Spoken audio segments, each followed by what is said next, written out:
Баршаңызға ассаламу алейкум достар, қалдарыңыз қалай? Бүгін творожный пирог, яғни сүзбелі пирог дайындаймыз. Өте дәмді, өзім сатылымға заказға алып жүретін рецепт бойынша түсірдім. Міндетті түрде жасап көріңіздер. Ол үшін бізге ұн, сары май, разрыхитель, сонымен қатар бір жұмыртқа, қант қажет болады. Керекті заттарды өлшеп қойдым. Описанияға жазамын, сол жерден қарап жасап көріңіздер. Алдымен ұн мен сары майымызды разрыхитель үшеуін осылай қолымызбен мұжғылап отырып, крошка дайындап алатын боламыз. Яғни ұнтақтап алатын боламыз. Сары майларыңыздың проценті 60-тан жоғары болғаны дұрыс.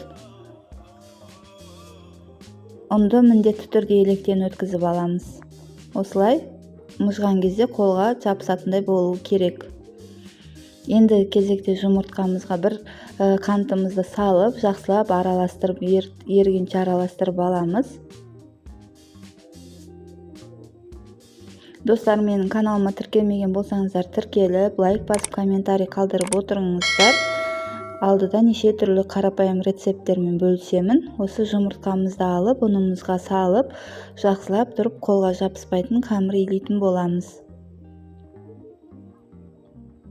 Мінекей, бізде қамыр дайын. Енді осыны 15-20 минутқа холодильникке қойып қоямыз.